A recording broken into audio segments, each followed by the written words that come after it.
होई हैं सोई जो राम रुचि राखा, का कर कोई तर्क बढ़ा भई साखा। संत वाणी में शब्द आया है कि भाई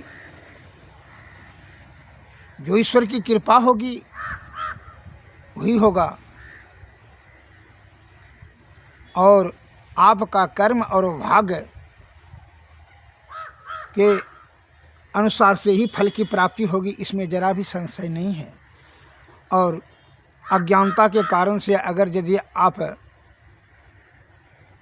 भगवान को कोसते हैं या संत महात्माओं ज्ञानियों ध्यानियों पर उंगली उठाते हैं या और अन्य किसी पर ये उंगली उठा करके अपने दुर्गुण को छिपाने की कुचेष्टा करते हैं, ये सबसे बड़ी भारी भूल है।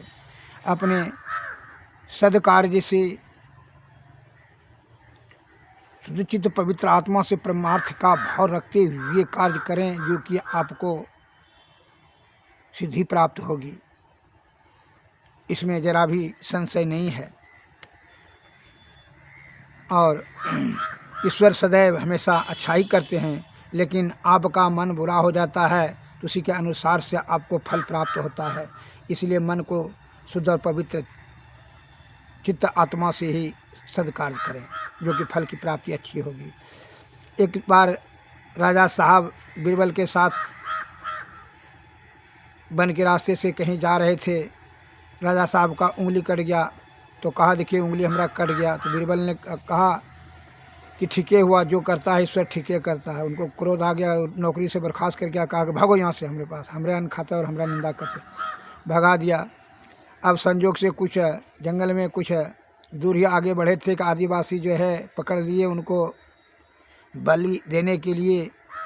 जब बलि देने के लिए राजा साहब को ले गए तो देखा कि उसका जो है उंगली, जो अंग भंग था, उंगली कटा हुआ था। इसलिए आदिवासी का जो गुरु था उसने कहा कि ये बलि के योग नहीं, इसको छोड़ दो। वो जान बचा।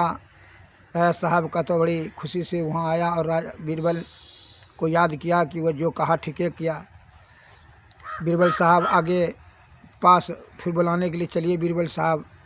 तो बीरबल साहब ने कहा कि जो है ठीके हुआ। अगर यदि कहा राजा साहब ने कि हाँ यदि उंगली नहीं करता तो आज हमारा मृत्यु निश्चित था, इसलिए तुम ही सही हो, लेकिन आप भी सही हैं।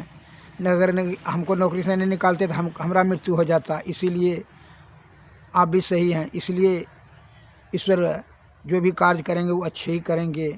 शुद्ध चित्त पवित्र आत्मा से कार्य करें तो अब सफलता आपको सिद्धि अवश्य मिलेगी।